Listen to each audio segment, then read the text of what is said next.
رسميا برونو غوتايو ألغى سيركولار فالس ورمبلاسها بار سيركولار واحدة أخرى رسلها اليوم اللي بريفي. الحاجة اللي كنا خايفين منها صرات وصرات فريمون غابيدمون. 3 حوايج مهمين حكى عليهم غوتايو في السيركولار الجديدة اللي بعثها لي بريفي اليوم. بأسف كبير نجيب لكم هذه المعلومات بصفة حصرية، الله غالب اون اكسكلوزيفيتي. هذا وين كلكو زور لو فيغارو علنوا عليهم، قال لك باللي اول حاجه سيركولار فالس رسميا تسبريمات ترومبلاسات بار سيركولار غوتايو فيها غير 3 باجات.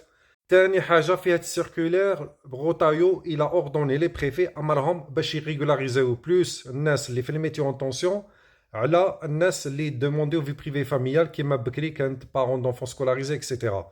وهذا الامر قلتها لكم الخطره اللي فاتت، قلت لكم باللي راهم يقولوا انتيغراسيون بار لو ترافاي والانتيغراسيون بار لو فرونسي.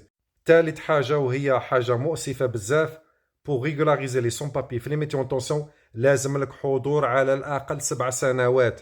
وهذا امر يعني قبيح وقبيح قبيح بزاف. يعني اللي عندهم 4 سنين و5 سنين و6 سنين يلزون با الدغوا باش يحطوا الدوموند دو ريغولاريزاسيون تاعهم. والله ما لقيت واش نقول لكم، ربي معاكم. كان الامر متوقع بصح بهذا الشده.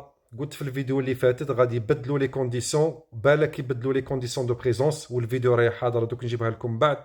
الله غالب.